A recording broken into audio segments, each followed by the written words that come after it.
ವೇದಗಳ ಬಿಟ್ಟು ಅಚ್ಯುತನ ಕೂಡೆ ಉಂಡು ಭೋಜನದ ಸುಕೃತ ಸವಿಯವೆಲ್ಲ ಪಡೆದರು. ಬಾಲಕರ ಕೂಡಿಕೊಂಡು ರಾಮಕೃಷ್ಣರಾಡುತ್ತಿರಲು ಆಗ ಅಜನು ಬಂದು ಕರುವ ಮರೆಯು ಮಾಡಿದ. ಕರುವು ದೂರ ಹೋಯಿತೆಂದು ಹರಿಯ ಕೂಡ ಕೇಳಲು ಅರಸಿದಾಗೆನೆಂದು ನೀವು ಉಣ್ಣಿರೆಂದನು.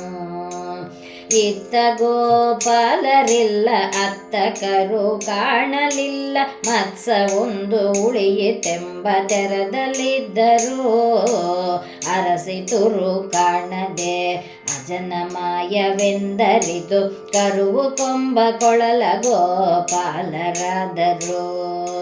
ಗೋವಿನ ಹಿಂಡುಗಳು ಗೋಪಾಲರ ತಂಡಗಳು ಮಾಧವನ ಕೂಡಿಕೊಂಡು ಮನೆಗೆ ಬಂದರು. ಕಸ್ತೂರಿ ತಿಲಕವನಿಟ್ಟು ಕಂಗಳಿ ಗಂಜನವ ಹಚ್ಚಿ ಮಕ್ಕಳೆಂದು ಗೋಪಿಯರು ಮೊಲೆಯ ಕೊಟ್ಟರು. ಇತ್ತ ಇವರಿಗೊರುಷವಾಗಿ ಅತ್ತವರಿಗೆ ನಿಮಿಷವಾಗಿ ಸಿಕ್ಕಿಸಿದ ಮಾಯಾವೆ ಎಂದ ರಾಮನು. ಅಣ್ಣ ಕೇಳು ಅವರ ಮನೆಯಲ್ಲಿ ಅಲದು ಬೆಣ್ಣೆ ತಿಂದುದಕ್ಕೆ ಕರುವು ಕೊಂಬ ಕೊಳಲ ಗೋಪಾಲರಾದೆವು. ಹರಿಯ ಮಾಯಗಳನ್ನೇ ಕೇಳಿ ಹಲಧರನು ತಲೆಯ ತೂಗಿ ಅರಿವರ್ಯಾರು ನಿನ್ನ ಮಹಿಮೆ ಎಂದ ರಾಮನು. ಅಚ್ಯುತ ನಿನ್ನ ಮಹಿಮೆ ಎಷ್ಟು ಪೊಗಳಲವಲ್ಲ, ಭಕ್ತರಾದ ಸುಜನರಿಗೆ ರೂಪನಾದಿಯ. ನರಹರೇ ನಿನ್ನ ಮಹಿಮೆ ವರ್ಣಿಸಲಳವಲ್ಲ, ಸುಲಭದಿಂದ ಸುಜನರಿಗೆ ರೂಪನಾದಿಯ. ಮಾಧವ ನಿನ್ನ ಮಹಿಮೆ ಏನು ಪೊಗಳಲಳವಲ್ಲ, ಭಾವದಿಂದ ಸುಜನರಿಗೆ ರೂಪನಾದಿಯ. ಬಾಲಕರ ಕೂಡಿಕೊಂಡು ರಾಮಕೃಷ್ಣರಾಡುತ್ತಿರಲು ಆಗ ಅಜನು ಬಂದು ಸ್ತುತಿಯ ಮಾಡಿ ಹೋದನು. ಭಕ್ತರ ತಂಡವಿದೆ, ಬಚ್ಚಿಟ್ಟ ತಂಡವಿದೆ, ಈ ತಂಡ ಯಾವುದೆಂದು ಅಜನು ಚಿಂತಿಸೆ. ಒಪ್ಪಿಸಿ ಕೊಟ್ಟರೆ ತಪ್ಪದೀಗ ನಾನಾದೆ, ಇಪ್ಪಡಿಯಿಂದ ಅಜನು ಸ್ತುತಿಯನೊತ್ತಿದ. ಶಂಖಚಕ್ರಧಾರಿ ಅನಂತ ವಿಶ್ವರೂಪನಾದ ಶಂಕಿಸುವ ಅಜಗೆ ತನ್ನ ನಿಜವ ತೋರಿದ. ಅಕ್ಷಯ ಜಯ ಜಯ, ಭಕ್ಷಯ ಜಯ ಜಯ, ರಕ್ಷಿಸನ್ನ ಹರಿಯೇ ಎಂದು ಪಾದ ಕೆರಗಿದ. ಬ್ರಹ್ಮನೆಂಬ ಹಮ್ಮಿನಿಂದ ನಿನ್ನ ಮರೆತಿದ್ದೆ ಸ್ವಾಮಿ, ಚಿಣ್ಣನೆಂದು ಮೋಹದಿಂದ ನಿಜವ ತೋರಿದೆ. ತಾಳಮೇಳದ ಸುಖವ ಗೋವಳರಿಗಿತ್ತ ದೇವ, ಊಳಿಗದ ಬಂಧನದೋಳೆನ್ನ ಇರಿಸಿದಿ. ಆಧಿಪತ್ಯವನ್ನು ಒಲ್ಲೆ ಅಜನೆಂಬ ಹೆಸರು ಒಲ್ಲೆ, ಗೋವಳರಂದದಿ ಎನ್ನ ಪಾಲಿಸೆಂದನು. ಮಂದಮತಿಯ ಮಗನು ಮಾತೊಂದನರಿಯನೆಂದು ಇಂದಿರೇಶ ಪಾಲಿಸಿ ಮನೆಗೆ ಕಳುಹಿದ. ತಂದ ಮೊಸರ ಬುದ್ಧಿಯನ್ನೇ ಇಂದಿರೇಶ ಕೈಕೊಂಡು ಅಂದು ಉಂಡ ಕೃಷ್ಣ ಗೋಪಾಲರೊಡಗೂಡಿ. ಗೋವಿಂದ ನೀನೆಲ್ಲಿಗೋಗಿ ತಂದಿ ಹೇಳು ಕರುವ, ಸಂಕಾದಿ ಉಣ್ಣಬಾರೆಂದು ಕರೆದರು. ಸಣ್ಣವರು ಮಕ್ಕಳು ತನ್ನ ತಾಯ ಮೊಲೆಯ ನುಂಡು ಅಮ್ಮ ಕೇಳೆ ಅಜನು ನಮ್ಮ ಮರೆಯ ಮಾಡಿದ. ಪ್ರಲಂಬ ದೈತ್ಯನು ಬಲರಾಮ ದೇವನ ಹೆಗಲ ನೇರಿಸಿ ಆಕಾಶ ಕೊಯ್ದನು ಆ ಕ್ಷಣದಲ್ಲೇ. ಮಾಯಾಸುರನೆಂಬ ದೈತ್ಯ ಮಕ್ಕಳಾಟಿಗೆಯಲ್ಲಿ ಬಂದು ಗುಹೆಯೊಳಗೆ ಹೊಗ್ಗಿಸಿ ಗೋಪಾಲರನೆಲ್ಲ. ಗುಹೆಯೊಳಗೆ ಹೊಗ್ಗಿಸಿದ ಗೋಪಾಲಕರ ಕಡೆಗೆ ತೆಗೆದು ಮಡುಹಿದಾನೆ ಮಾಯಾಸುರನ ಮಧುಸೂದನ. ಕಟ್ಟಿ ಅಸುರ ಒಯ್ದಿರಲು ಕೃಷ್ಣಗೆ ಮೊರೆಯಿಡಲು ಮತ್ತೆ ನಿನ್ನ ಮೂಲ ರೂಪ ಧರಿಸು ಎಂದನು. ಕುಶಲ ವಿಧದಿಂದ ತನ್ನ ಮೂಲ ರೂಪವನ್ನು ಧರಿಸಿ ಅಸುರನ ಕೊಂದನು ಆ ಕ್ಷಣದಿಂದಲೇ. ಉಷಕಾಲದಲ್ಲಿ ಗೋಪ ನೀರೊಳಗೆ ಮುಣುಗುತ್ತಿರಲು ನಿಶಾಚರರು ಒಯ್ದು ವರುಣನ ಮುಂದೆ ಇಟ್ಟರು. ನಂದ ನೀರೊಳಗೆ ಮುಳುಗೆ ಅಂದು ದೇಹ ಕಾಣದಿರಲು ಮುಂದೆ ಕೃಷ್ಣ ವರುಣನಾಲಯಕ್ಕೆ ಬಂದನು. ಕರವ ಮುಗಿದು ಸ್ತುತಿಯ ಮಾಡಿ ನಮಸ್ಕರಿಸಿಕೊಂಡು ನಂದನ ತಂದು ಕೃಷ್ಣನ ಮುಂದೆ ಇಟ್ಟರು. ನೀರೊಳಗೆ ಹೋದ ತಂದೆಯ ನೀಲವರ್ಣ ಕರೆದು ತಂದು ಮಾಧವನ ಮಹಿಮೆ ಎಂದು ಚೋತ್ಯಪಟ್ಟರು. ಬಾಲಕರು ಕೂಡಿಕೊಂಡು ತೋಳು ದಂಡಿಗೆಯ ಮಾಡಿ ದೇವಾದಿದೇವನ ಏರಿಸಿದರು. ಹೇಳಿಯ ಚಾಮರವ ಬೀಸಿದವರೆಯ ಕೊಡೆಯ ಪಿಡಿದು ಸಾಯುಜ್ಯ ಮುಕ್ತಿಗೆ ತಂದರೆಲ್ಲರೂ. ಆಕಳ ಕಾಯುತ್ತಿದ್ದ ಗೋಪಾಲಕರೆಲ್ಲರೂ ಕಾಗೆ ಹಣ್ಣ ಮೆಲ್ಲಬೇಕು ಕೃಷ್ಣನೆಂದರು. ತುರುಗಳ ಕಾಯುತ್ತಿದ್ದ ಗೋಪಾಲಕರೆಲ್ಲರೂ ತಾಳಿ ಹಣ್ಣ ಮೆಲ್ಲಬೇಕು ಕೃಷ್ಣ ಎಂದರು. ಮೆಲ್ಲಿರೆಂದ ಪಣೆಯ ಉಲ್ಲನಾಭ ಕೊಡುತ್ತಿರಲು ಅಲ್ಲಿ ಕಲಹ ಮಾಡಿದರು ವನಗಳಲ್ಲೆಲ್ಲ. ಕದಳಿ ಕಂಬದಲ್ಲಿದ್ದ ಖರಾಸುರನೆಂಬ ದೈತ್ಯ ಎರಡು ಕಾಲ ಕಿರಿಯುತ ಬಂದ ಕೊಲ್ಲುವೆನೆನುತ್ತಲೀ. ಖರಾಸುರನ ಬಲರಾಮ ಎರಡು ಕಾಲುಗಳನೆ ಹಿಡಿದು ಕರಕರನೆ ತಿರುಗಿಸಿ ವನದ ಮೇಲೆ ಬಿಟ್ಟನು. ಖರಾಸುರನು ಬಿದ್ದ ನೆವದಿ ವನಗಳೆಲ್ಲ ಒಂದಾಗಿ ಧರೆಯ ಮೇಲೆ ಬೀಳೆ ಹಣ್ಣು ದಣಿಯ ಮೆದ್ದರು. ಹಣ್ಣು ಮೆದ್ದ ಬಳಿಗ ನಮ್ಮಣ್ಣ ರಾಮರಿಗೆ ಕಳುಹಿ ಸಣ್ಣವರು ಕೂಡಿಕೊಂಡಾಡುತ್ತಿದ್ದರು. ತಾಳಿ ಹಣ್ಣಗಳನೆ ಮೆದ್ದು ಗೋವು ಗೋಪರೆಲ್ಲರೂ ಕಾಳಿ ಮಡುವಿಗೆ ಕರೆದು ತಂದ ಕೃಷ್ಣನಲ್ಲಿಗೆ. ಧಟ್ಟಿ ಪೀತಾಂಬರವನುಟ್ಟು ಶ್ರೀಕೃಷ್ಣ ಮುತ್ತಿನ ಕೊಳಲು ಪಿಡಿದು ಊದುತ್ತಿದ್ದನು.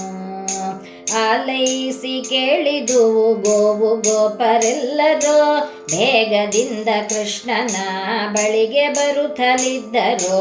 ತೃಷೆಯಿಂದ ಗೋವು ಗೋಪರು ವಿಷಪಾನ ಮಾಡುತ್ತಿರಲು ವಿಷ ತಲೆಗೇರಿ ಪರವಶರಾದರು. ಮುರಿಯ ಮೇಲೆ ಬೀಳೆ ಪುರುಷೋತ್ತಮ ದಯದಿಂದ ಕಡೆ ಕಣ್ಣಿಲಿ ನೋಡೆ ಮೈ ಮುರಿದೆದ್ದರು. ಪುಂಡರೇಕಾಕ್ಷ ಹರಿಯ ಚಂಡನ್ ಒಯ್ದಾಡುತ್ತಿರಲು ಅಂಬರಕ್ಕೆ ತಿರುವಿ ಯಮುನೆಯೊಳಗೆ ಬಿದ್ದಿತು. ಪಕ್ಷಿವಾಹನ ಸ್ವಾಮಿ ಕಡಹದ ಮರವನೇರಿ ಮಡುವ ಧುಮಿಕಿ ಜಲವ ಕದುಕಿ ವಿಷವಾಯಿತು. ಕೃಷ್ಣ ನೀರೊಳಗೆ ಬೇಳೆ ಗೋಪಾಲಕರೆಲ್ಲರೂ ಮತ್ತೆ ನಂದ ಗೋಪಗೆ ಶೋಧೆಗೆ ಹೇಳಲು. ಮಡುವಿಗೆ ಬಿದ್ದ ಕೃಷ್ಣ ಮರಳಿ ನಾವು ಕಾಣೆವೆಂದು ಕಡು ದುಃಖದಿಂದ ಹೋಗಿ ಹೇಳುತ್ತಿದ್ದರು. ಆರ್ತಿಯಿಂದ ನಂದ ಗೋಪಿ ತುಪ್ಪವನ್ನು ಕಾಸುತ್ತಿರಲು ಕೃಷ್ಣ ಮಡುವಿಗೆ ಬಿದ್ದನೆಂದು ಹೇಳುತ್ತಿದ್ದರು. ಹರುಷದಿಂದ ನಂದ ಗೋಪಿ ಮೊಸರ ಕಡವ ಸಮಯದಲ್ಲಿ ವಿಷದ ಮಡುವಿಗೆ ಬಿದ್ದನೆಂದು ಹೇಳುತ್ತಿದ್ದರು. ಬೆಳೆದ ಕುಚದ ನಾರಿಯರು ಬಳಬಳನೆ ಬಳಗುತ್ತ ನುಡಿಗಳ ಕೃಷ್ಣನ ಕರೆಯುತ್ತಿದ್ದರು. ಕುಂಭಕುಚದ ನಾರಿಯರು ತುಂಬಿ ಗುರುಳ ಸಂತೈಸುತ್ತ ಗೋವಿಂದನ ನೋಡಬೇಕೆನುತ್ತ ಬಂದರು. ತಿಂಗಳ ಬಾಣಂತಿಯರು 6 ತಿಂಗಳ ಗರ್ಭಿಣಿಯರು ರಂಗನ ನೋಡಬೇಕೆನುತ್ತ ಬಂದರು. 10-8 ಸಾವಿರ ವರುಷ ಕಷ್ಟಪಟ್ಟು ತಪವ ಮಾಡಿ ಸರ್ಪಗಿಂದಿತ್ತೆನೋ ಮಗನ ಎಂದಳು. 6-7 ಸಾವಿರ ವರುಷ ಕಷ್ಟಪಟ್ಟು ತಪವ ಮಾಡಿ ನೀರಿಗಿಂದಿದ್ದೆನೋ ಮಗನ ಎಂದಳು. ಸಾವಿರ ವರ್ಷ ಮಾಡಿದ ತಪವು ಎಷ್ಟಾಯಿತೆಂದು ಬಾಯ ಬಡಿದು ಬಡಿದು ಗೋಪಿ ಅಳುತ್ತಲಿದ್ದಳು. ಹೆತ್ತವಳು ಎಂದು ಎನ್ನ ಹತ್ತಿರಕ್ಕೆ ಬಾರದೆ ಸರ್ಪನ ತುಳಿವರೇನಪ್ಪ ಎಂದಳು. ಪಡೆದವಳೆಂದೆನ್ನ ಒಡನೆ ಮಾತಾಡದೆ ನಡುವಿಗೆ ಧುಮುಕುವರೆ ಮಗನೇ ಎಂದಳು. ಪಟಾವಳಿಯುಟ್ಟುಕೊಂಡು ಬಟ್ಟ ಮುತ್ತ ಕಟ್ಟಿಕೊಂಡು ಕೃಷ್ಣ ಎನ್ನಪ್ಪ ಬಾರೆಂದಳೆ ಶೋದೆ. ಬಲರಾಮನ ಕೂಡೆ ಹೋದರೆ ಭಾರವು ವಿಪತ್ತುಗಳು, ಮಗನೆ ನೀನೊಬ್ಬನ್ ಹೋಗಿ ಮಡಿದಿ ಎಂದರು. ತಾಯ ಹಂಬಲಿಗೆ ಎನ್ನೆ ಕೇಳಿದ ಬಲರಾಮನು ಬಾಲಕೃಷ್ಣಗೆ ಧಾವ ಭಯವು ಭಾರವೆಂದನು. ಕುಂಡಲದ ಕಿವಿಯವನು ನಂದ ಗೋಪ ಬಂದು ತನ್ನ ಕಂದನ ಕಾಣದೆ ಕರೆಯುತ್ತಿದ್ದನು. 18 ಕಾಲಕ್ಕೆ ಕೃಷ್ಣ ನಿನ್ನ ಪಡೆದೆನು, ಕೃಷ್ಣ ಬಾರೋ ಮಗನೆ ಎಂದು ಕರೆಯುತ್ತಿದ್ದನು. 6 ಕಾಲಕ್ಕೆ ಬಾಲ ನಿನ್ನ ಪಡೆದೆನು, ಬಾಲ ಬಾರೋ ಮಗನೆ ಎಂದು ಕರೆಯುತ್ತಿದ್ದನು. ತೊಟ್ಟಿಲೊಳಗೆ ಆಡುವಾಗ ಅಷ್ಟು ದೈತ್ಯರನ್ನೇ ಕೊಂದಿ ಕಂದ ಬಾರೋ ಮಗನೆ ಎಂದು ಕರೆಯುತ್ತಿದ್ದನು. ಚಂಡು ಬುಗುರಿಯಾಡುವಾಗ ಹಿಂಡು ದೈತ್ಯರನ್ನೇ ಕೊಂದಿ ಕಂದ ಬಾರೋ ಮಗನೆ ಎಂದು ಕರೆಯುತ್ತಿದ್ದನು. ಸೃಷ್ಟಿ ಸ್ಥಿತಿ ಲಯಗಳಿಗೆ ಕತ್ತು ನೀನೆಂಬರೋ ಎನ್ನಪ್ಪಗೊಂದಿಷ್ಟು ಶಕ್ತಿ ಪುಟ್ಟದೋಯಿತೋ. ವಿಷದ ಮಡುವಿನೊಳಗೆ ಬಿದ್ದು ಕುಸುಮನಾಭ ಮಾಡಿದರೆ ಹಸುಗೆಟ್ಟ ನಮಗ್ಯಾರು ಪೋಷಕರಿಲ್ಲವೋ. ತಾಯಿ ಹಂಬಲಿಕೆಯನ್ನು ಕೇಳಿದನು ಕೃಷ್ಣನು, ನಾಗನ ಹೆಡೆಯ ಮೇಲೆ ನಾಟ್ಯವಾಡಿದ. ತನ್ನ ಮಡು ಕಳಕಿದೆಂದು ಪನ್ನಂಗ ಕೋಪದಿಂದ ಚೆನ್ನಾಗಿ ಕೃಷ್ಣನ ಕಟ್ಟಿ ಬಿಗಿದು ಸುತ್ತಿದ ಸರ್ಪವನ್ನೇ ಬಿಡಿಸಿಕೊಂಡು ಶ್ರೀಕೃಷ್ಣ ಹೆಡೆಗಳ ಮೇಲೆ ನಿಂತು ನಾಟ್ಯವಾಡಿದ. ಆ ಕಾಲ ನೂರುತ್ತ ಈ ಕಾಲ ನೆತ್ತುತ್ತ ಪಾತ್ರದಿಂದ ಕುಣಿದ ನಮ್ಮ ಪರಮಾತ್ಮನು. ಒಂದು ಕಾಲ ನೂರುತ್ತ ಮತ್ತೊಂದು ಕಾಲ ನೆತ್ತುತ್ತ ಚಂದದಿಂದ ಕುಣಿದ ನಮ್ಮ ನಂದ ಕಂದನು. ನಾಗನ ಹೆಡೆಯ ಮೇಲೆ ನಾಟ್ಯವಾಡುತ್ತಿರಲು ಕಂಡು ತಾಳ ಮದ್ದಳಗಳು ದಿಮಿ ದಿಮಿ ಕೆಂದವು. ಸರ್ಪನ ಹೆಡೆಯ ಮೇಲೆ ನಾಟ್ಯವಾಡುತ್ತಿರಲು ಕಂಡು ಪುಷ್ಪವೃಷ್ಟಿ ಕರೆದರೆಲ್ಲ ದೇವತೆಗಳು. ಧರೆಯ ಭರವ ತಾಳಿದ ಶೇಷ ಹರಿಯ ಭರವ ತಾಳಲಾರದೆ ಹೊರಳಿ ಆಚೆ ಈಚೆಗೆ ಕಂಗೆಡುತ್ತಲಿದ್ದನು. ಕಾಳಿಂಗನು ವಿಷವಕಾರಿ ಕಂಗೆಟ್ಟು ಬರುತ್ತಲಿರಲು ನಾಗಪತ್ನಿಯರು ತುದಿಸಿದರು ನರದ ವರದನ. ಉನ್ನತದ ಕಾಳಿಂಗನ ರಕ್ಷಿಸಯ್ಯ ನೀನೆ ಮಗೆ ಮುತ್ತೈದೆತನವ ಕೊಡು ಭಕ್ತವತ್ಸಲ. ಕಂದ ಕಷ್ಟದಿಂದ ಕರೆಯ ಕಂಬದಿಂದು ದೇಸಿ ಬಂದ ಕಂದ ನೀ ಕಾಯೋ ನಮ್ಮ ವಾಲೆ ಭಾಗ್ಯವ. ಎಲ್ಲ ತಲಣಿಸಿ ಲಕ್ಷ್ಮಿ ಗೊಲ್ಲರ ಕೂಡಿಕೊಂಡು ವಲ್ಲಭನಿ ಕಾಯೋ ನಮ್ಮ ವಾಲೆ ಭಾಗ್ಯವ. ಅಂದು ನಾಗಪತ್ನಿಯರು ಗೋವಿಂದನ ಸ್ತುತಿಸುತ್ತಿರಲು ಕಾಳಿಂಗನ ಹೆಡೆಯ ಬಿಟ್ಟು ತಡಿಗೆ ಬಂದನು. ಕಾಳಿಂಗ ಕಮಲನಭನ ಪಾದ ಕೆರಗಿ ಸ್ತುತಿಯ ಮಾಡಿ ಬಹಳ ಅಪರಾಧವನ್ನು ಕ್ಷಮಿಸಬೇಕೆಂದ. ಅಸುರ ರೂಪಿನಿಂದ ನಾನು ಅರಿಯದೆ ಕಟ್ಟಿದೆನು ಕುಸುಮನಾಭ ಕಾಯೋ ಈ ವಿಷದ ಹುಳವನ್ನು. ತನ್ನ ಪಾದ ಶಿರವಲ್ಲಿಟ್ಟು ಇನ್ನು ಗರುಡನ ಭಯವೇನಿಲ್ಲ, ಪನ್ನಂಗ ಸೇರು ನಿನ್ನ ರಮಣ ದ್ವೀಪವ. ಕಾಳಿಯ ಅರಮನೆಗೆ ಕಳುಹಿ ನೀರ ನಿರ್ಮಲ ಮಾಡಿ ಕಾಳಿಂದಿಯ ತಡದಿ ಬಂದು ನಿಂತನಾಗಲೇ.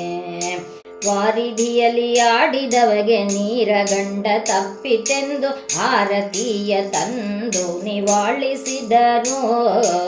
ಸರ್ಪನ ಕೈಯೊಳಗೆ ತಪ್ಪಿ ಬಂದ್ಯೋ ಮಗನೆ ಎಂದು ಎನ್ನಪ್ಪ ಬಾರೆಂದು ಗೋಪಿ ಅಪ್ಪಿಕೊಂಡಳು.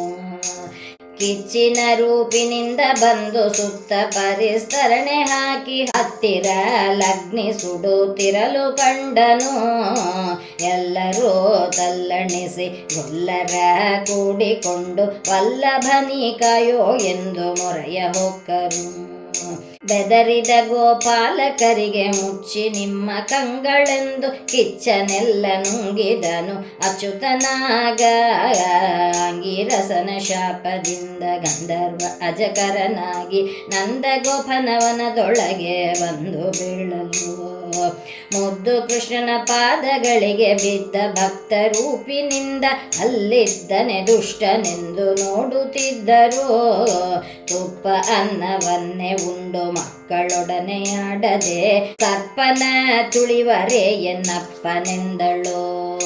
ಹಾಲು ಅನ್ನವನುಂಡು ಬಾಲರೊಡನೆ ಆಡದೆ ಕಾಡಗಿಚ್ಚ ನುಂಗುವರೆ ಮಗನೆ ಎಂದಳು.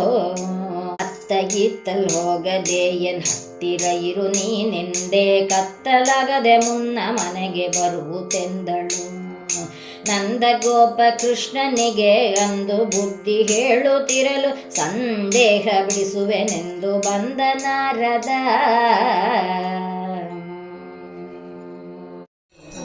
ಕೃಷ್ಣ ಸಾಗರ ಶಯನ ಕೋಲನ್ನ ಕೋಲ ಸಾಲಿಗ್ರಾಮಕ್ಕೆ ಹಾಲಭಿಷೇಕ ಕೋಲನ್ನ ಕೋಲ. ಕೃಷ್ಣ ಸಾಗರ ಶಯನ ಕೋಲನ್ನ